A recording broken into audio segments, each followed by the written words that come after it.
Muy buenos días a todos. Les estoy dando la bienvenida de parte de la Federación Latinoamericana de Endocrinología, FELAEN, el cual es un gusto iniciar este webinar que ha sido preparado con el máximo esfuerzo y cariño para todos y que se trata sobre hipogonadismo secundario al uso de andrógenos anabolizantes, tema de actualidad para hoy. Yo soy la doctora Mary Binocourt, soy endocrinóloga graduada en la Universidad de Costa Rica, en donde ejerzo en Costa Rica mi profesión. Tengo un posgrado de diabetes y de lipidemias en Toronto. Soy profesora de pregrado y posgrado de la Universidad de Costa Rica y directora de la clínica Vía San Juan, en donde ejerzo mi práctica clínica. A mí me corresponde darles los mensajes de la casa para que esto fluya lo mejor posible y en paz. Así que empezamos con la primera observación, que por favor todos de una vez apaguemos nuestros micrófonos y nuestras cámaras. Segundo, recuerden que hay traducción simultánea en inglés y en español. Para eso, por favor, váyanse al icono del logo terráqueo y ahí escogen su idioma. Es al final de la presentación que se van a realizar las preguntas tales que ustedes han realizado desde que ustedes se inscribieron hasta las que ustedes estén realizando en este momento y durante la charla, que las van escribiendo en la barra de herramientas del chat. Al final del webinar es que se van a dar los certificados, pero estos certificados serán solo para aquellos que estén en todo el evento, así que no se vayan, estén desde el principio hasta el final, porque hay un grupo coordinador que se encarga de verificar esto al final. Y por último, recuerden que esto está siendo grabado en nuestro canal y que a su vez va a quedar grabado en demanda para todos aquellos interesados en volverlo a revisar, y esto va a estar en nuestra página web, en Facebook, también va a estar en YouTube y en el canal de la Sociedad Internacional de Endocrinología ICE, la cual le agradecemos porque siempre nos ha dado el aval para estos eventos. Ahora sí, las voy a dejar con la coordinadora que ha estado acompañándome también en este evento. Las dos hemos compartido la coordinación, que es la doctora Mariela Sánchez. Ella es médico de la Universidad Mayor de San Simón en Cochabamba, Bolivia. Tiene un posgrado de endocrinología de la Universidad de los Andes, Mérida, Venezuela. Es miembro de la clínica Ángel Foianini, Santa Cruz de la Sierra, en Bolivia, y es miembro titular de la Sociedad Boliviana de Endocrinología y Nutrición y de la Sociedad Venezolana de Endocrinología y Metabolismo. Yo con ellos la dejo y reitero todo mi agradecimiento a todos los que estén conectados. Muchas gracias. Muy buenos días. Quiero darle las gracias a la doctora Mary Binocourt por su amable presentación. Es para mí un gran honor presentar en este momento al doctor Roald Gómez, quien es médico cirujano graduado en la Universidad del Zulia, especialista en medicina interna, también graduado en la Universidad del Zulia. Hizo su especialidad en endocrinología y enfermedades metabólicas en la Universidad de los Andes, Mérida, Venezuela. También es doctor en ciencias médicas, graduado en la Universidad del Zulia, y doctor en medicina, graduado en la Universidad Autónoma de Madrid, España. Entre otras formaciones y actividades, el doctor Roald realizó un fellowship en andrología en el Hospital 12 de Octubre de Madrid, España. Es profesor titular de la Universidad de los Andes en Mérida, Venezuela, adjunto del Servicio de Endocrinología en el Hospital Universitario de los Andes, Mérida, Venezuela, ex delegado de Venezuela ante la Asociación Latinoamericana de Diabetes, presidente de la Sociedad Venezolana de Endocrinología, periodo 2024-2026, y delegado actual de Venezuela ante la Federación Internacional de Diabetes. Al finalizar su presentación, Daremos inicio a la sesión de preguntas y respuestas. Bienvenido, doctor Roald. Muchas gracias por estar con nosotros en esta mañana. Hola, saludos para todos. Soy el doctor Roald Gómez. De verdad, muchísimas gracias, Mariela, por presentarme. Un gusto estar contigo en este evento, igualmente con la doctora Mari. Y bueno, agradecer a FELAEN por la invitación a hablar con ustedes sobre este tema de hipogonadismo asociado a andrógenos anabolizantes. Hacer mi agenda de trabajo. Vamos a hablar un poco de manera introductoria, luego algunos tipos de andrógenos anabólicos, luego el tema en sí, que es el abuso de las testosteronas y todos sus análogos, y luego la presentación clínica del hipogonadismo debido a estos análogos. ¿Y qué hacer en el momento que tengamos un paciente con estas características? De manera introductoria, podemos comenzar hablando sobre la publicación que hizo Bronsekuar en el año 1893 en el British Medical Journal, donde mencionaba que administrándose el mismo extracto de testículos, pues él observó que sentía una mejoría de su estado de ánimo, sentía una mejoría de su virilidad, y esto le valió hacer esta publicación en esta revista tan emblemática en el área médica. Posteriormente, con el advenimiento de la tecnología, el descubrimiento propiamente de todas las hormonas esteroideas, pues se vio que realmente ese mecanismo que él explicaba en este escrito realmente no tenía razón de ser y fue perdiendo vigencia. Pero es de ahí donde realmente, de cierta manera, nace todo lo que es el estudio de la andrología y de la testosterona. A lo largo de los años vemos cómo los atletas y todos los que intervienen en el área deportiva, muchos de ellos han utilizado muchos análogos anabolizantes para mejorar su rendimiento y su actividad física como tal. Y algo bien emblemático fue la carrera de los 100 metros realizada por Johnson en el año 1988 en las Olimpiadas de Seúl, donde gana y bate su propio récord, pero posteriormente fue descalificado por detectarse metabolitos positivos en su orina. Desde ahí, en muchos años, la agencia antidoping del mundo ha incluido una cantidad de andrógenos anabolizantes dentro de la lista de medicamentos o fármacos que no se pueden utilizar y que si salen positivos, obviamente los deportistas quedan descalificados. Y cada día son más el número de estos fármacos que son incluidos dentro de esta lista. De hecho, ya los moduladores al receptor de andrógeno, como veremos posteriormente, están dentro de esta lista y son detectados para descalificar algún deportista o algún atleta que utilice este tipo de fármacos para mejorar su rendimiento.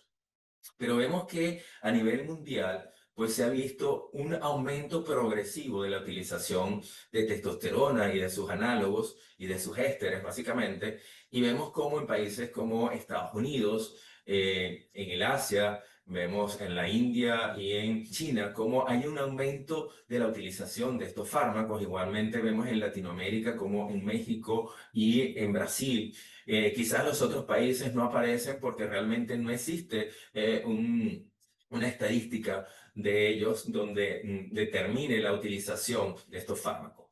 Pero vemos cómo a nivel mundial hay un aumento progresivo y para el año 2023-2024 se estimó un crecimiento de terapia de reemplazo hormonal con testosterona que equivalía aproximadamente entre 1.9 a 2 billones de dólares, lo que marcó un crecimiento anual de las ventas de testosterona en aproximadamente de un 3.1 a un 4.6%. Y se estima que muy probablemente para el año 2030-2033, pues estas ventas puedan llegar hasta 2.93 billones de dólares.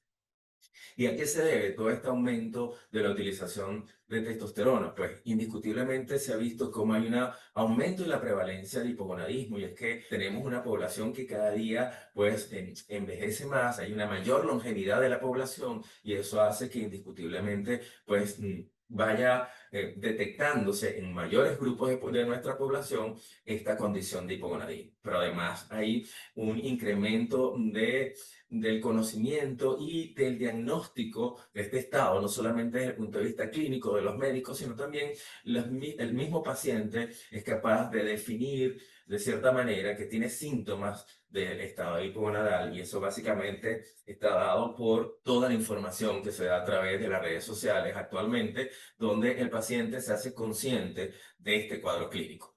Pero además de eso, vemos cómo estas moléculas, todos los que son los andrógenos anabolizantes, pues están siendo utilizados en razones no médicas y básicamente en todo lo que tiene que ver estado físico, bienestar, rejuvenecimiento. Y eso hace que indiscutiblemente aumenten las ventas de estos fármacos. Ahora bien, ¿cuáles son realmente los grupos que tenemos actualmente de andrógenos anabolizantes? En primer lugar, tenemos que mencionar el grupo de las testosteronas y sus derivados, que sería, digamos, los más utilizados y que clínicamente son los que más utilizamos para nuestros pacientes que cursan propiamente con un hipogonadismo orgánico o un hipogonadismo verdadero. Luego tenemos el segundo grupo, que sería el grupo de las dihidrotestosteronas y sus derivados. Un tercer grupo, que serían más de efectos anabólicos, como sería la nandrolona y sus derivados. Y por último, en las últimas décadas, pues la presencia de los denominados moduladores del receptor androgénico, que cada día existen más moléculas de este tipo, pero que hasta ahora ninguna ha sido aprobada por la FDA o por la EMEA para ser utilizados desde el punto de vista clínico. De tal manera que este último grupo se mantiene más en un estado de clandestinidad y la utilización de ellos en todo lo que tiene que ver el fitness y el deporte, porque básicamente pues inicialmente lo utilizaban porque no eran detectados a través de el antidoping, pero sin embargo ya varias moléculas de estas están siendo detectadas y muchos deportistas, muchos atletas han sido descalificados por detectarle la presencia de estos moduladores. Ahora bien, analizando un poco cada grupo, tenemos, bueno, que de los derivados de la testosterona, dentro de ellos, pues tenemos los ésteres, que son los que realmente utilizamos en nuestra práctica clínica, como el enantato y el indecanoato de testosterona, que son los más utilizados. Sin embargo, también está el cipionato y el propionato. Y básicamente la diferencia entre ellos está en el tiempo de acción, la media vida de cada uno. Pero sin embargo, también tenemos otros fármacos, como son los 17 alquilantes, y dentro de ellos la metiltestosterona, que si bien es cierto, este grupo de fármacos han sido retirados del mercado, pues resulta que se mantienen en la clandestinidad y son uno de los más usados en todo lo que tiene que ver el fitness. Luego tenemos el grupo de la dihidrotestosterona y sus derivados, y dentro de ellos el estacinosole, que es uno de los más utilizados con el nombre comercial el Wistrol. La ventaja de este grupo de fármacos es que no son aromatizados de tal manera que no se transforman en estradiol y por ende pues no tienen algunos efectos adversos propiamente de los fármacos, pero sin embargo son 17 alquilantes y producen daño hepático de manera importante. Luego tenemos los derivados de la nandrolona, como el decanoato de nandrolona, que es el decadurabolin, utilizado de una manera importante desde el punto de vista clínico en algún tiempo, básicamente para mejorar un poco la caquexia de algunos pacientes en algunas enfermedades, como por ejemplo cáncer y HIV-Sida.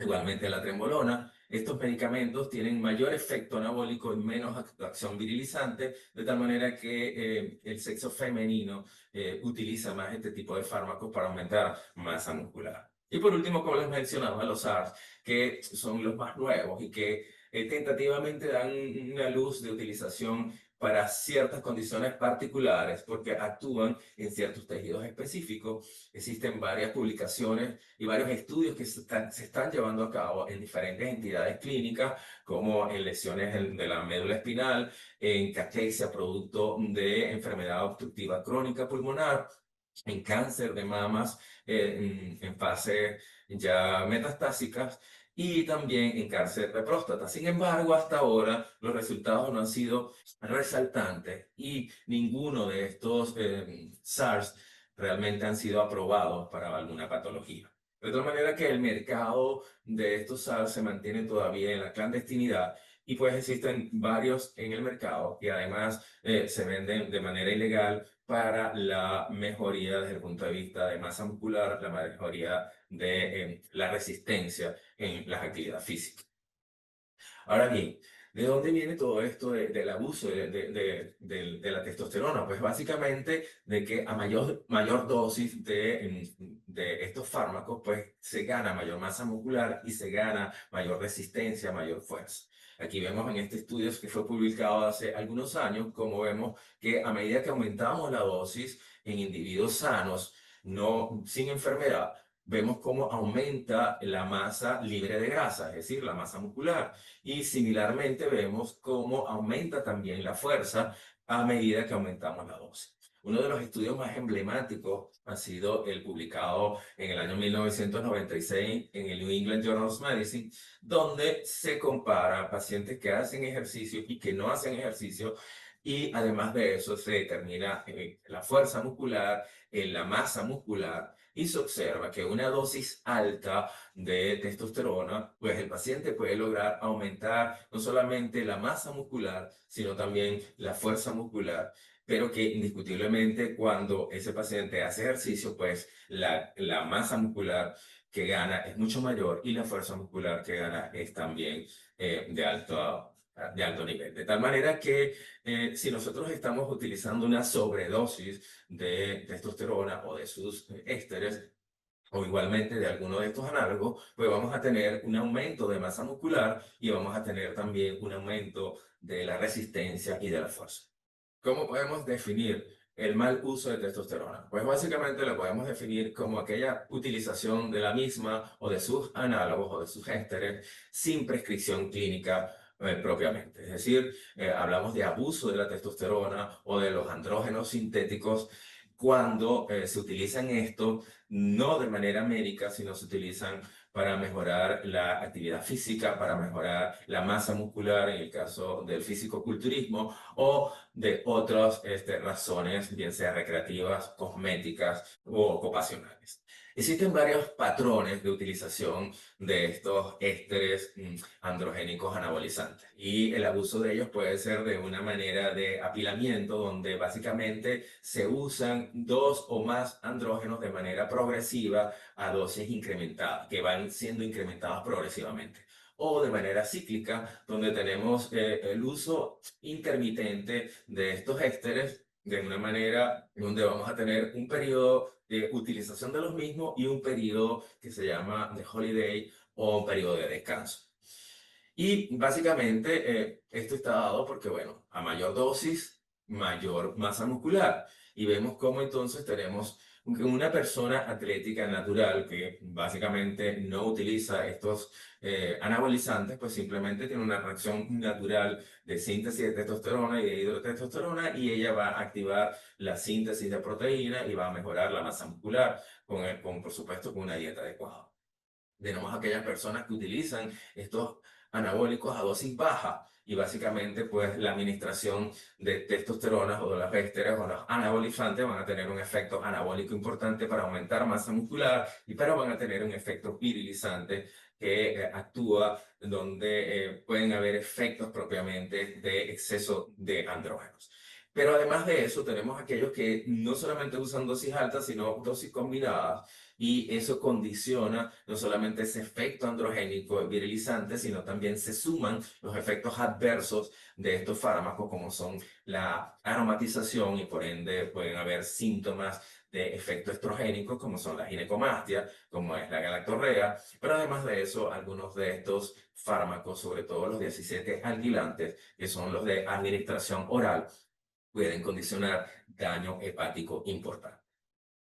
Aquí básicamente les quiero mostrar cómo utilizan de cierta manera esquemas combinados básicamente para mejorar esa masa muscular, bien sea de manera competitiva para lograr una mejor resistencia en alguna actividad o en algún deporte, o simplemente para mejorar el cuerpo, mejorar el fitness, o simplemente algunas mujeres que quieren aumentar masa muscular, y de esa manera pues utilizan una combinación que va a estar dado por ésteres de testosterona combinado con otras sustancias, otros anabolizantes, y además de eso no solamente utilizan una combinación con una dosis exagerada de la testosterona, sino que además utilizan combinándolos con otros fármacos para contrarrestar el efecto propiamente de los efectos adversos que pueden producir estos fármacos. Así vemos entonces cómo hay ciclos que pueden ser ciclos simples o ciclos moderados o ciclos complejos. Y que básicamente algunos mencionan que el tiempo que dura el ciclo es el tiempo que dura el holiday. Es decir, van a usar unas semanas de fármacos y la misma número de semanas sin fármacos. Y eso condiciona el revertir ese proceso de bloqueo de acción va a ser difícil. Así tenemos, por ejemplo, acá el ciclo simple, que son pacientes que están comenzando en la utilización de estos fármacos y vemos cómo utilizan un solo fármaco, ya sea la metilandrosterona o ciclonato de testosterona, enantato de testosterona, pero las dosis que utilizan son dosis suprafisiológicas. Normalmente, un hombre que cursa con hipogonadismo debería utilizar una dosis de 100 miligramos semanales de nuestra de testosterona. Y fíjense cómo acá, pues la utilización es de 500 miligramos semanales de estos ésteres, lo que obviamente hace una dosis muy alta y que básicamente esta dosis justamente de 500 miligramos es lo que se ha visto en algunos estudios que es donde realmente tiene efecto para ganar masa muscular sin hacer ejercicio. Si vemos el ciclo moderado, pues vemos cómo no solamente usan los ésteres de testosterona, sino que los combinan con la nandrolona para aumentar aún más masa muscular y hacen switches de los diferentes derivados de nandrolona para aumentar la masa. Y si vemos la cantidad en semanas de estos andrógenos anabolizantes, pues vemos cómo las dosis son mucho más altas. Y si analizamos este ciclo complejo, pues aquí vemos cómo no solamente utilizan los ésteres de testosterona, sino que además utilizan los derivados de la nandrolona combinados con los derivados de la dihidrotestosterona y sumado a esto le incluyen hormona de crecimiento e insulina. Lo que indiscutiblemente es realmente una bomba para el organismo que le estamos sometiendo a una carga hormonal de manera importante. Si analizamos un poco todas las demás hormonas que pueden, o todos los demás medicamentos que se suman de manera, si se quiere, absurda en lo que corresponde a todos estos esquemas que obviamente ninguno está probado de manera clínica, ninguno está probado científicamente, no existe ningún estudio realmente que avale la utilización de estos esquemas de anabolizantes. Pues vemos que no solamente se conforman con la utilización de anabolizantes, sino que además de eso le suman otros fármacos para hacer ciclos, bien sea de volumen y o ciclos de definición muscular, como los llaman. En este caso, pues vemos cómo para mejorar aún más la masa muscular, de efecto anabolizante, bueno, utilizan hormona de crecimiento, insulina y hasta factor insulinosimil tipo 1. En el caso de aumentar el apetito, pues utilizan la efedrina o las anfetaminas para producir pérdida de grasa. Utilizan las hormonas tiroideas, el genbuterol, la cafeína en algunos pacientes que producen trastornos del sueño por las altas dosis de testosterona, pues utilizan sedantes y también utilizan diuréticos para deshidratarse y hacer mayor definición muscular. Por otra parte, tenemos que por todos los efectos colaterales que pueden presentar estos pacientes, entonces empiezan a utilizar fármacos para bloquear el efecto de los estrógenos o para bloquear el efecto o activar propiamente el eje nuevamente de hipotálamo, hipófisis, testículo. El problema está en que si vemos que utilizan un fármaco por 8 semanas a una dosis suprafisiológica, en 8 semanas, como veremos posteriormente, es muy poco probable que realmente ese paciente se pueda recuperar de ese bloqueo de eje hipotálamo, hipófisis, testículo. Recientemente aparece una publicación en las redes sociales de un físico-culturista inglés que fue hospitalizado por presentar un cuadro neurológico importante. De hecho, tuvo que hacérsele un coma inducido debido al abuso de esteroides anabolizantes. Y el paciente afortunadamente no falleció, pero estuvo en muy malas condiciones. Y es que básicamente existe una cantidad de páginas web donde los todas las personas pueden adquirir estos diferentes anabólicos y además de eso, no solamente adquirirlos, sino que también les facilitan ciclos de la utilización de los diferentes componentes y aparte de eso, lo más grave es que muchos de estos fármacos están hechos de manera clandestina y pueden tener una dosis superior a la que bien está etiquetada en el envase, o simplemente tener algún otro elemento que no está escrito dentro de lo que está supuestamente presentando el fármaco. Algo bien interesante que apareció publicado hace algunos años es un trabajo que se realizó en el Reino Unido, donde se analizaron productos de suplementos dietéticos. Y es que una cosa es saber lo que te estás colocando y otra cosa es estar tomando algún suplemento y que ese suplemento pueda tener algún anabolizante. Y bueno, este estudio está basado precisamente en eso. Se analizaron 24 productos y de los 24 productos, 23 incluían diferentes tipos de esteroides dentro de su constitución sin estar prescrito realmente en la etiqueta del suplemento. Esto llamó, por supuesto, las alarmas y actualmente existe una página en Estados Unidos, a nivel de las redes, donde todos los suplementos alimentarios y suplementos dietéticos que se venden en Estados Unidos se pueden introducir en esta página y se pueden detectar si realmente tienen sumado a lo que está en la etiqueta algún esteroide anabolizante.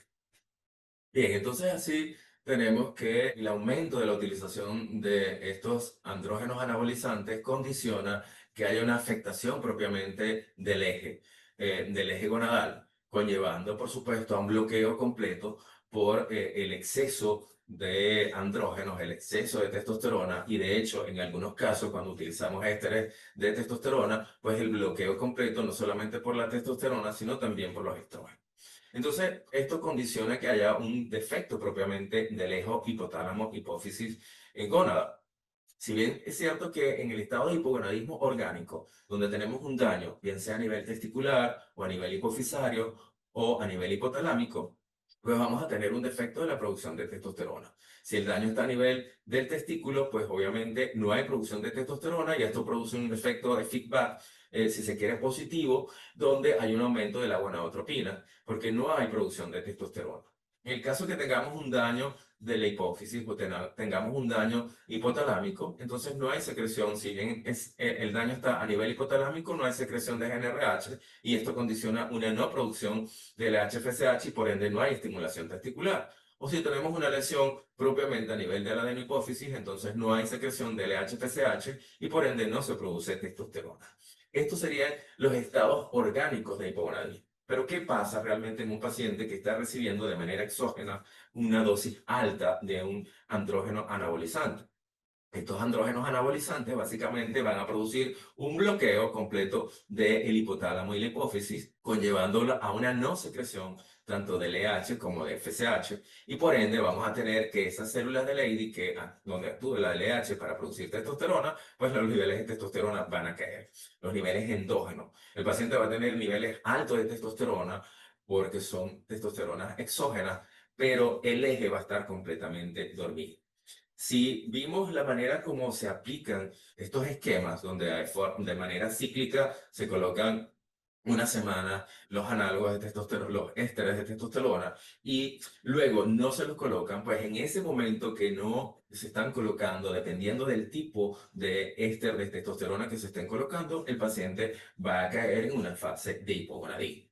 Normalmente esos pacientes presentan niveles bajos de LH-FSH, atrofia testicular, la ginecomastia, que básicamente va a estar dada por ese aumento de los estrógenos, sobre todo cuando estamos utilizando ésteres de testosterona, que tienen un efecto a nivel del tejido, aumentan los estrógenos y obviamente va a haber un crecimiento del tejido mamario. Pero además de eso, esos niveles de estrógeno también va a producir un efecto de bloqueo sobre el eje, condicionando aún más, obviamente, ese estado de hipogonadismo.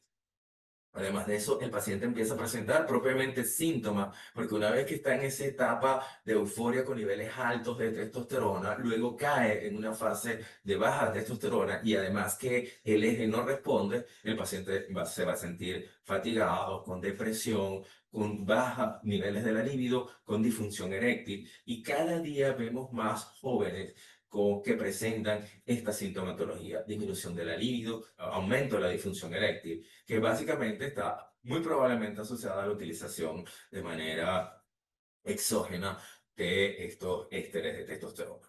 Ahora bien, si analizamos un poco esta imagen donde tenemos dos cuadros típicos, el cuadro de un hipogonadismo orgánico, donde la sintomatología clínica está más asociada con signos, también hay síntomas, pero hay más signos claves de hipogonadismo, pues tenemos el otro estado que es el hipogonadismo funcional, donde pudiéramos ubicarnos en un paciente que estaba utilizando andrógenos anabolizantes.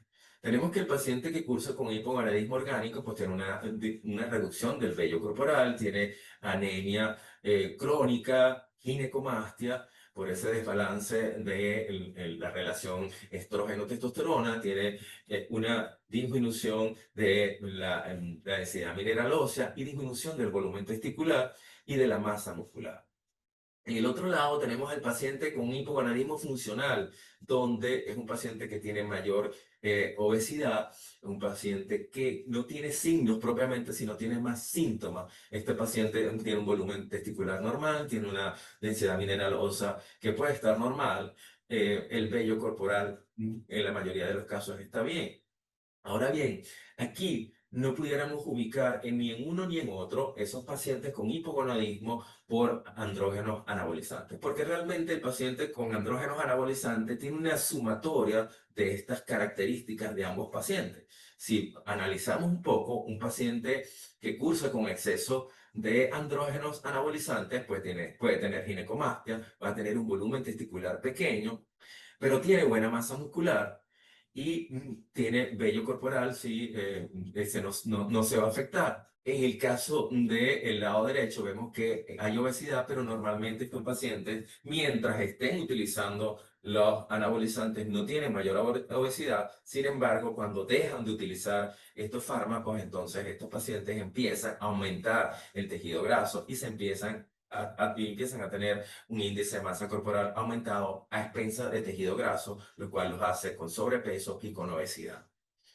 Entonces, ahí tendríamos un paciente que cursa con un síndrome eugonadal, es decir, propiamente hay un daño funcional que, debido a la cantidad de andrógenos anabolizantes que está utilizando, el paciente tiene propiamente clínica importante, funcional, pero además tiene características como si fuera un hipogonadismo orgánico, porque hay muchos signos, como por ejemplo el volumen testicular pequeño, la ginecomastia, que van a estar presentes en ese paciente.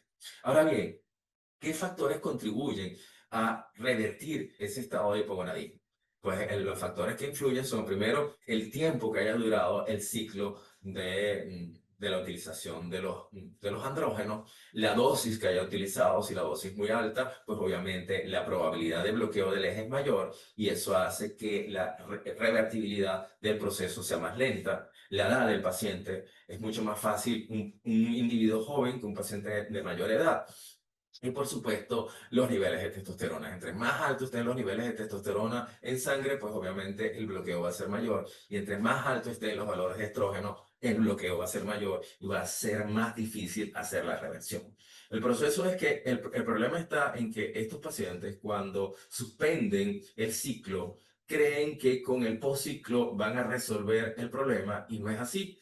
El paciente en el postciclo empieza a sentirse mal, empieza a sentirse débil, empieza con pérdida de la masa muscular y eso por supuesto lo va a empezar a angustiar. Además hay una disminución de la libido, hay una disminución de las erecciones y eso condiciona que el paciente requiera la utilización nuevamente del fármaco.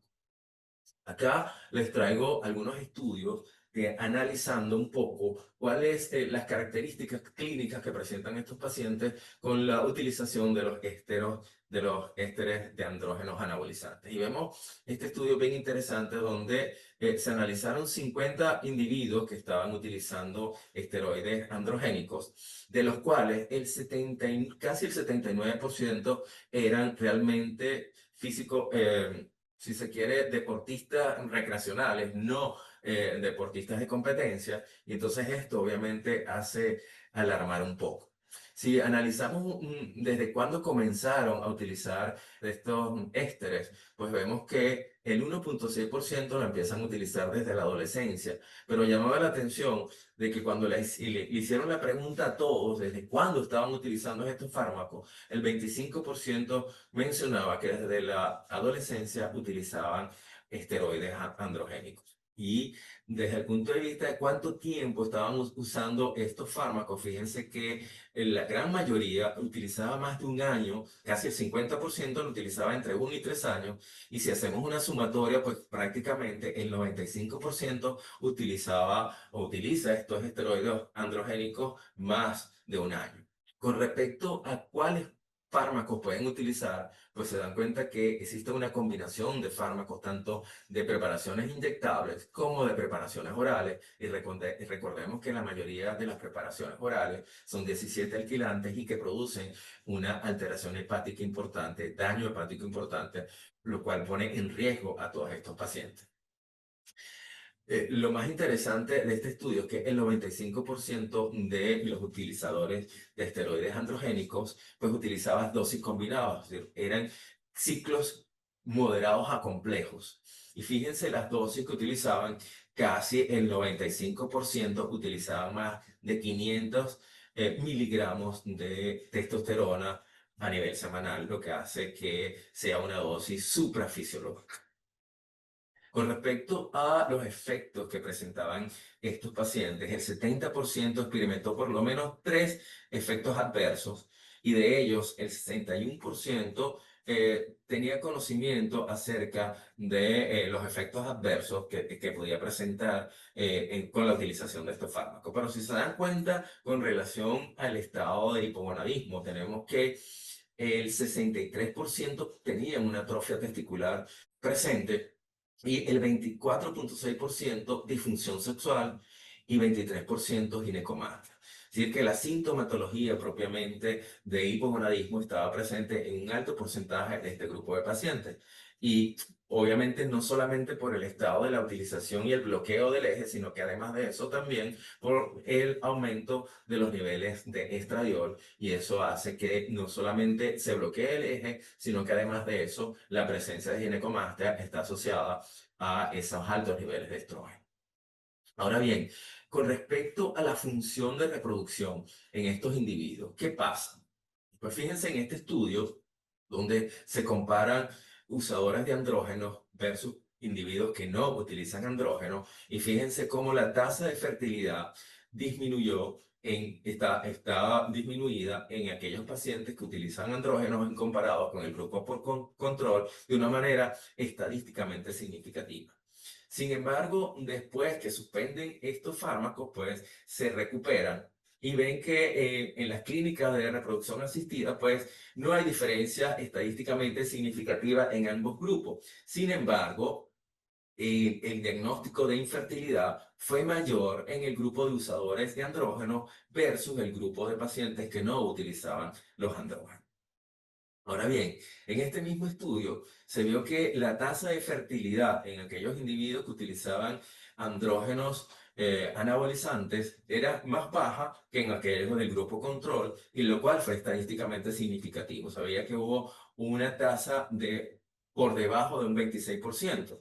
Y si analizamos un poco los gráficos, vemos cómo estos pacientes se le hizo la determinación de la tasa de fertilidad al grupo controles y a grupos que usaban andrógeno, determinando desde el momento que hicieron la detección del doping. Fíjense cómo hubo una caída antes de la detección Luego que eliminan la utilización de los anabolizantes, fíjense cómo hay un repunte nuevamente en la fertilidad y que esta fertilidad aumenta por encima de los pacientes control.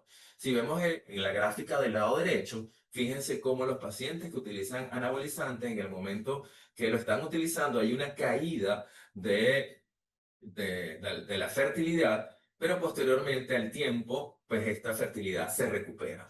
Y en este estudio se determinó en qué tiempo se puede recuperar un individuo después de haber utilizado andrógenos anabolizantes. Y fíjense que acá se hizo la determinación del contagio espermático, la determinación de LH de FSH y de hormonas antimulerianas como marcador de función testicular. Y fíjense cómo, por ejemplo, lograr llegar a mantener una concentración similar al individuo que no utiliza andrógenos anabolizantes, pues se tardó aproximadamente 14 meses, pero lograr mantener unos niveles adecuados de FSH prácticamente fue año y medio y lograr mantener un nivel de LH fue casi 10 meses. De tal manera que si podemos analizarlo, en el tiempo que tentativamente dura un posciclo, que básicamente dura aproximadamente 2 semanas, es muy poco probable realmente que un individuo salga de ese estado de hipogonadismo cuando utilizan unas dosis exageradas o altas de estos anabolizantes. Y aquí vemos la comparación de los pacientes cuando estaban usando anabolizantes, cuando dejaron de usarlos comparados con los que no los usan. Y fíjense cómo la presencia de ginecomastia fue mayor en el grupo que usaba andrógenos anabolizantes y que esta se redujo posteriormente. Pero si vemos el contagio espermático, vemos cómo hay una caída importante de los espermatozoides. Luego hay una recuperación muy parecida a los no usadores. Igualmente, fíjense en los valores hormonales del LH-FSH, como hay una caída de la LH-FSH en el momento de estar usando los anabolizantes y luego esta se recupera similar a los pacientes que no han recibido anabolizantes. De tal manera que existe una recuperación del eje hipotálamo hipófisis testículo una vez que se suspende, pero esa recuperación puede durar meses, puede durar hasta un año y medio, de que se logre nuevamente a normalizar los valores hormonales, lo que indiscutiblemente hace que el paciente tenga clínica importante de hipogonadismo y es muy poco probable que se mantenga sin recibir nuevamente alguna de estos andrógenos. Pero no solamente hay un daño a nivel del ciclo hormonal, no solamente hay una afectación de lo que es propiamente el eje hipotálamo hipófisis testículo, sino que vemos también como hay una afectación a nivel de parámetros cardiovasculares y se afecta la estructura cardíaca, se afecta la función sistólica y la función diastólica en esos pacientes, de tal manera que hay un compromiso cardiovascular y vemos como muchos pacientes que utilizan andrógenos anabolizantes pueden tener muerte súbita, pueden tener arritmias condicionada por la afectación de la estructura cardíaca. Aquí en este cuadro vemos cómo hay un aumento del sector interventricular que fue estadísticamente significativo. Hay un aumento de la masa del ventrículo izquierdo condicionado por la utilización de estas drogas a altas dosis. Ahora bien, ¿qué hacer ante un paciente que cursa con un estado de hipogonadismo por andrógenos anabolizantes?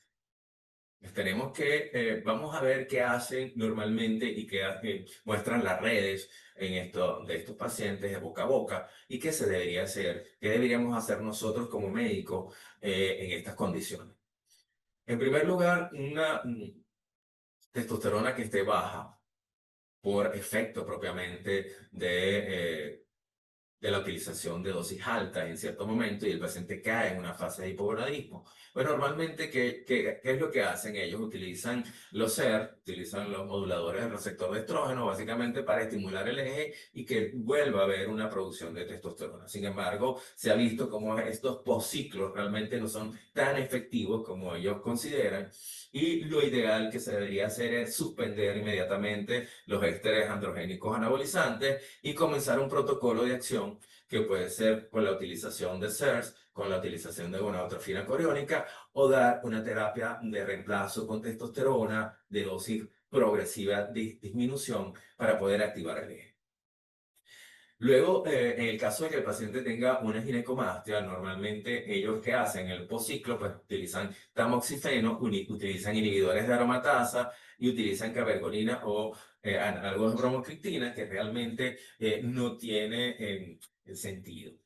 Lo ideal en estos casos es que el paciente, pues primero, obviamente, suspender los análogos anabolizantes, disminuir que se corrija la ginecomastia y en el caso de que sea persistente, pues lamentablemente la única manera de resolverlo es de manera quirúrgica. En el caso de la atrofia testicular, básicamente uno primero deberíamos de suspender obviamente los esteroides anabolizantes, pero además de eso se puede recuperar el eje utilizando gonadotrofina coriónica a dosis progresiva para estimular nuevamente ese testículo. En el caso de disfunción sexual, normalmente utilizan inhibidores de la fosfodiesterasa tipo 5, hierbas afrodisíacas, cabergolina, mesterolona, y realmente en estos casos para mejorar la disfunción eréctil, pues obviamente habría que utilizar los inhibidores de la fosfodiesterasa tipo 5 en tratamiento de primera línea.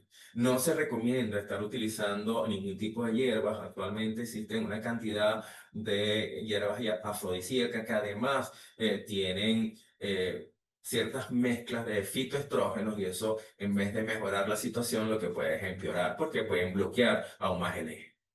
En el caso de disfunción hepática, normalmente lo que utilizan algunos suplementos de hierbas, lo ideal en estos casos es suspender inmediatamente, descontinuar los análogos, sobre todo si son 17 alquilantes de testosterona, deben ser completamente suspendidos, porque de hecho hay algunos casos de pacientes con lesiones importantes, con sangrados por ruptura a nivel de quistes hepáticos que conlleva a estados graves del paciente. Y en el caso de que el paciente presente alopecia, los usadores normalmente promueven la utilización de finasteride, pero obviamente el finasteride puede agravar aún más el estado de hipogonadismo, de tal manera que no es conveniente esta utilización de este fármaco. Ahora bien, ¿qué esquema pudiéramos utilizar? ¿Cuál es la recomendación que pudiéramos utilizar para poder destetar a un paciente con un hipogonadismo condicionado por los andrógenos anabolizantes? Pues tenemos que, en esos casos, lo primero que tenemos que hacer es suspender esos análogos, esos andrógenos anabolizantes y hacer un control de laboratorio al paciente, testosterona, LH, FSH, estradiol, prolactina, para definir si el paciente requiere algún tratamiento específico. Lo ideal es mantenerlo sin tratamiento, porque tentativamente deberíamos esperar a que el eje despierte y vuelva a su actividad normal. Pero por supuesto, eso va a tardar meses, el paciente se va a sentir muy mal y muy probablemente va a requerir tratamiento. Lo ideal de manera inicial es empezar a utilizar un modulador del receptor de estrógeno para estimular el eje y de esa manera que haya secreción de LH y FSH y estimular ese testículo para la producción de testosterona. En el caso de que el bloqueo del eje sea de manera importante, que los niveles de testosterona estén muy bajos, los valores de LH y FSH estén completamente suprimidos, se puede hacer una combinación inicial de un SER combinado con una dosis de testosterona, ya sea cipionato o enantato de testosterona, utilizar las testosteronas de media vida más corta. De esa manera, entonces, vamos a mantener, vamos a suspender esa sintomatología de hipogonadismo y vamos a estar estimulando el eje. Vamos a ir disminuyendo progresivamente la testosterona y vamos a mantener los CERS. A las 4 semanas se debería hacer un control nuevamente ese paciente y en el caso de que no haya una buena respuesta de los valores de testosterona, entonces ahí pudiéramos combinar los SER con gonadotrofina coriónica de tal manera que estimulemos aún más ese testículo y el ser, pues básicamente está estimulando a nivel hipofisal. Luego, al segundo mes, hacer un nuevo control, ver la respuesta del paciente, si la testosterona comienza a subir, mantener todavía los SER, se pueden bajar a la mitad de la dosis y ver cómo va la respuesta de la testosterona. Y una vez que ya tengamos un valor de testosterona adecuado, entonces ya si suspendemos completamente el SER y dejamos y hacemos los controles de base del paciente. Definitivamente el uso, digamos más el abuso de esteroides androgénicos anabolizantes se ha convertido realmente en un problema. Y es un problema médico porque tiene criterios y además es diagnóstico de dependencia de drogas. ¿Por qué? Porque los pacientes saben que esto le condiciona algunas alteraciones orgánicas. Además de eso, ahí los pacientes se tornan o experimentan nerviosismo, irritabilidad, insomnio, intranquilidad. Pierden mucho tiempo y dinero en obtener esas drogas y además de eso experimentan síntomas de abstinencia. Esto condiciona realmente que es un cuadro de dependencia de drogas. No es tan fácil después de tener bloqueado el eje, de tener una euforia por un nivel alto de andrógenos anabolizantes, caer obviamente en un estado propiamente de hipogonadismo y eso hace que el paciente se sienta mal y se sienta nuevamente con la ansiedad de ponerse nuevamente un nuevo ciclo. Lamentablemente, cada día vemos más jóvenes que están en esto y creo que nosotros como médicos deberíamos de hacer campaña para hacer entender que realmente no es la belleza externa, sino es realmente estar sano internamente, clínicamente y espiritualmente, lo que da la longevidad a cada individuo. Muchas gracias por permitirme estar con ustedes. Hasta luego.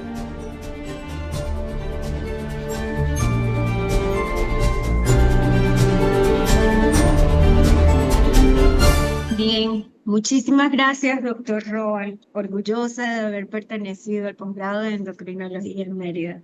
Realmente fantástica la exposición, de actualidad, además. Gracias, María. Empezaremos con la ronda de preguntas y bueno, vamos a empezar con las preguntas que fueron enviadas de manera anticipada al evento. Nuestra primera pregunta, por favor, darle las gracias a todos los doctores que enviaron preguntas desde Perú, México, Venezuela, Colombia, por haberse tomado el tiempo de enviar las preguntas y que además fueron muy interesantes. En el marco del síndrome metabólico, la insulinoresistencia por parte del músculo, del tejido adiposo, y además preguntan cuál es el daño hepático, doctor. Sí, bueno, existe una relación directa entre hipogonadismo y síndrome metabólico. Obviamente, en este caso, donde tenemos una utilización de anabolizantes, eso va a condicionar que haya una modificación de todo el perfil lipídico, ¿ok? Hay un aumento de las LDL colesterol, hay una disminución de las HDL colesterol, aumento de triglicéridos y además de eso, pues la distribución de grasa hace que de cierta manera estos pacientes cuando suspendan los anabolizantes y caiga un poco la masa magra, pues va a haber un aumento de tejido graso y la tendencia a síndrome metabólico en este grupo de pacientes es bastante alto. De hecho, vemos como individuos que posteriormente hayan dejado de utilizar ah, andrógenos anabolizantes hacen una obesidad importante y cursan realmente con síndrome metabólico y con todas las enfermedades asociadas a él, como es prediabetes, diabetes y la misma hipertensión arterial. En relación Gracias. a las alteraciones hepáticas, pues la utilización sobre todo de anabolizantes orales, que son los 17 alquilantes, se ha visto como ellos producen colestasia y además de eso, pues también puede haber propiamente hepatitis. De hecho, se habla de la peliosis hepática, que es la formación de quistes, y además en algunos casos de utilización crónica se ha visto también formación de adenomas hepáticos que están presentes por la utilización de esto. Afortunadamente, la mayoría de las lesiones hepáticas son reversibles, exceptuando, por supuesto, la formación de quistes y los adenomas que son persistentes, pero en la utilización lo que vemos es que normalmente vuelve la función hepática a ser normal. Sí, Ok, muy bueno. perfecto. Seguimos con la siguiente, ¿verdad? Bueno, también felicitarlo muchísimo, doctor, porque estuvo excelente y ya inclusive ha contestado muchas de las preguntas que nos han mandado con toda la exposición, las previas.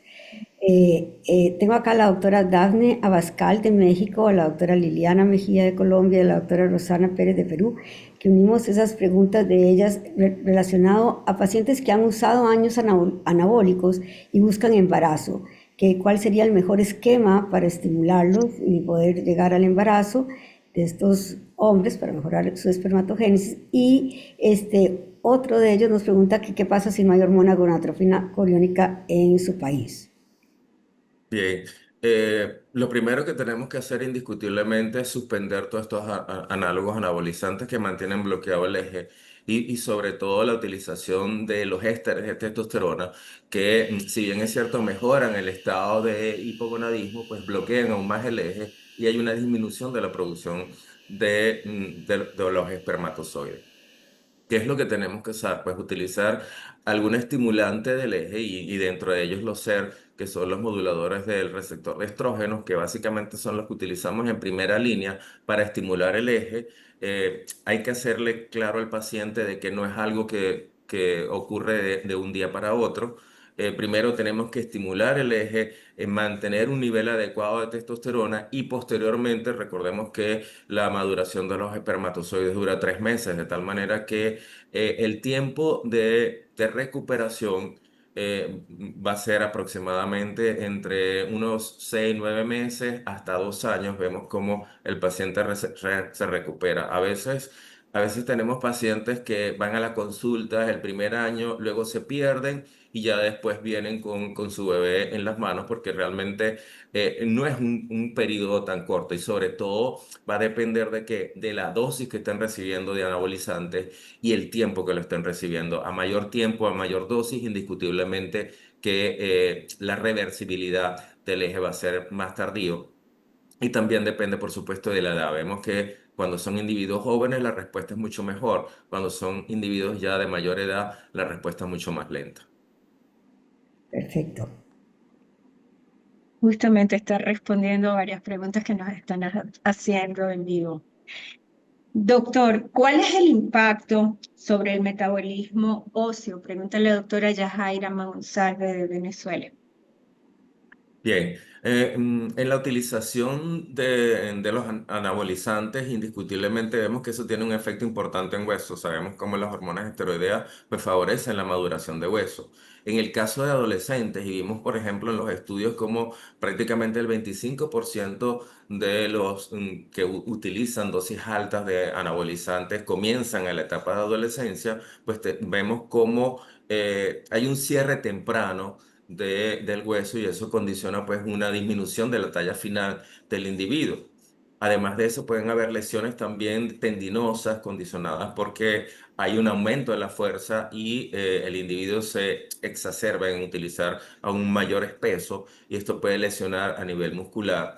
Pero con respecto al hueso, hasta ahora no hay un estudio propiamente que determine qué pasa en estos individuos que están utilizando un abuso de anabolizantes. Lo que sí es cierto es que el hecho de pasar de una fase de altas dosis de testosterona y luego caer en una fase de hipogonadismo, indiscutiblemente que eso tiene que haber una repercusión importante en la formación ósea y quizás pudiera traer un riesgo de formación como tal del hueso. Demasiado inadecuado. Ok, seguimos, doctor. Acá tenemos varias, el doctor Freddy Martínez de Colombia, la doctora Rocío Uribe de México y Imperia, inclusive, ¿verdad? Que nos hace acá unas preguntas básicamente relacionadas con los gimnasios. Cierto que usted nos dijo, ¿verdad? Toda la parte de que depende de la edad, del tiempo y el tipo, ¿verdad? Pero muchas veces estos pacientes llegan y nada más dicen que le han estado poniendo andrógenos, ¿verdad? Pero no saben ni qué tipo, ni solo saben como el tiempo de uso. Pero en promedio, ¿cuánto tiempo podríamos esperar que después de suspender estos ciclos o lo que le estén poniendo ahí, podríamos esperar en promedio que el eje se va a recuperar? Y dos, Ilveria pregunta sobre el uso y el abuso de la creatina en los gimnasios, que a veces llegan a tomar grandes cantidades, si hay alguna asociación o efectos secundarios. Sí, con respecto al tiempo, bueno, ya vemos que es inverosímil, todo va a depender, por supuesto, de la dosis que estén utilizando y de los ciclos. Eh, Algunos mencionan que la activación del eje puede ocurrir aproximadamente entre unos 3 y 6 meses, otros un periodo más largo. Por supuesto que estar en una fase hipogonadal entre 3 y 6 meses, a veces obviamente el paciente no lo tolera y entonces en esos pacientes tenemos que utilizar fármacos para estimular el eje de manera más temprana y ahí indiscutiblemente la utilización de los SERS, básicamente clomifeno, es el que más utilizamos para estimular y que el eje vuelva otra vez a activarse de manera mucho más temprana. En aquellos casos donde los niveles de testosterona son realmente muy bajos, pues utilizamos gonadotrofina coriónica para estimular más testículos. Con respecto a la pregunta de creatina, que se está utilizando mucho para aumentar masa muscular, hay muy pocos trabajos realmente sobre eso. Hay algunos trabajos que mencionan que más bien la creatina favorece la síntesis de testosterona. Eso no está muy claro. Pero lo que sí es cierto es que pacientes que utilizan suplementos alimentarios, incluyendo la creatina, llegan con clínica de hipogonadismo. Y el problema está básicamente no en la creatina, sino en el suplemento como tal. Porque ya hoy por hoy se sabe que muchos de los suplementos que se utilizan a nivel del fitness y de los gimnasios, la mayoría tiene algún componente de tipo anabolizante. Y eso es realmente lo que condiciona que esos pacientes puedan cursar con un estado hipogonadal. Y el problema está en que esos anabolizantes que están en esas sustancias, en esos productos suplementos alimentarios, no está registrado en la etiqueta del producto. Excelente. Interesante. Doctor, otra pregunta que nos hicieron. Las consecuencias del abuso de esteroides anabolizantes en mujeres. Sí, bueno, afortunadamente el número de mujeres que utilizan anabolizantes es bastante bajo, se estima que aproximadamente es como el 1%. Eh, ¿Qué es que normalmente se ve? Se ve pues que tienen obviamente virilización. Normalmente tratan de utilizar anabolizantes que tentativamente tienen menos efecto virilizante, pero sabemos que las dosis con las cuales la utilizan, al final todos tienen el mismo efecto virilizante. De tal manera que obviamente si yo utilizo testosterona, pues voy a tener mayor efecto virilizante que por ejemplo en androlona, pero al final la dosis tan alta que se utiliza, pues condiciona también una virilización. Entonces en las mujeres que vemos, normalmente vemos un efecto de virilización.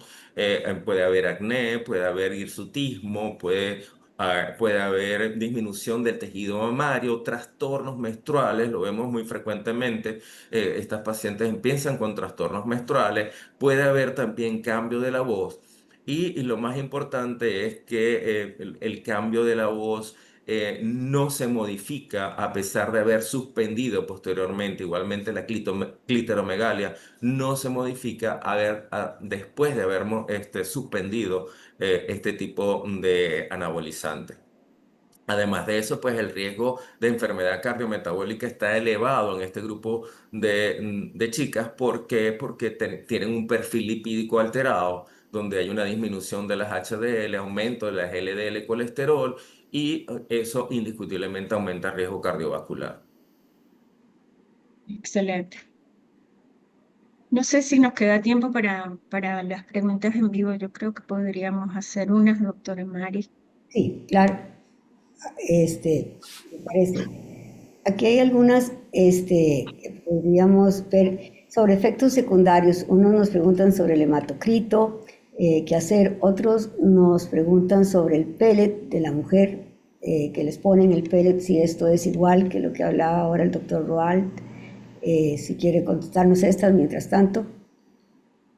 Sí, con respecto al hematócrito, pues indiscutiblemente sí va a aumentar. Recordemos que existe una relación directa de la testosterona y la eritropoyetina, es un estimulador de eritropoyetina y por ende pues va a haber un aumento del hematócrito, lo que cual aumenta también el riesgo de los pacientes de evento cardiovascular. Con respecto a los pellets, pues que actualmente vemos que cada día más se están utilizando más, realmente no existe un estudio, digamos, serio en la utilización de estos peles y el mantenimiento y la respuesta en las mujeres de los peles de testosterona. Realmente lo que se ha visto que la disponibilidad de la testosterona por estos peles no es tan efectiva. Y entonces pareciera que sí, de cierta manera a veces existe más un efecto placebo de la colocación del pele que otro. De hecho, cuando analizamos la literatura, como terapia sustitutiva, prácticamente los peles lo dejan como de última línea porque realmente no tienen una alta efectividad de mantener un buen nivel de testosterona. Actualmente la testosterona en las mujeres está indicada solamente en el deseo en el estado de hipoactividad sexual. Es donde solamente se ha comprobado realmente que la testosterona pudiera tener cierto efecto, pero de resto realmente no hay indicación para colocar testosterona en una mujer. Gracias, doctor. Muchas notas de felicitación y saludos de todos nuestros colegas. El doctor Juan Manuel Ruiz pregunta si es necesario realizar densitometría ósea en estos pacientes que reciben esteroides anabolizantes. Mira, hasta ahora realmente no hay ningún estudio en este sentido, ¿ok? Habría que hacer estudios para definir realmente qué pasa en el hueso de pacientes que han recibido esteroides anabolizantes, sobre todo por esas fases que entran en un estado de hipogonadismo, digamos, transitorio, a ver qué efecto pudiera tener eso sobre la densidad mineral ósea y el riesgo de fractura a futuro, pero realmente no hay estudios sobre eso. Ok. Bueno, ya por tiempo, porque tenemos un montón de preguntas, vamos a tener que hacer una segunda Sí. sesión, Mariela, con este doctor lo vamos a tener que dejar acá Solo pregunta, una 4 horas. sesión de solo No, pregunta. no, es que nos dicen que ya no tenemos tiempo, así que lo dejamos acá, te dejo Mariela para el final y muchísimas gracias, yo me despido de todos. Excelente exposición, doctor. Hemos aprendido mucho. Gracias. Sí, muy bueno. Realmente me siento honrada, feliz de estar aquí en este momento y bueno, gracias a Felaine por esta oportunidad de compartir con mi maestro. Invitarlos para el próximo 26 de julio. Estará presente el doctor Alex Ramírez de Colombia con el tema El metaverso de la tecnología en diabetes mellitus, convergencia orgánica y digital. Gracias a todos por estar aquí hoy. Nos vemos el 26 de julio. Gracias, Chao, hasta doctor. luego, gracias. Chao.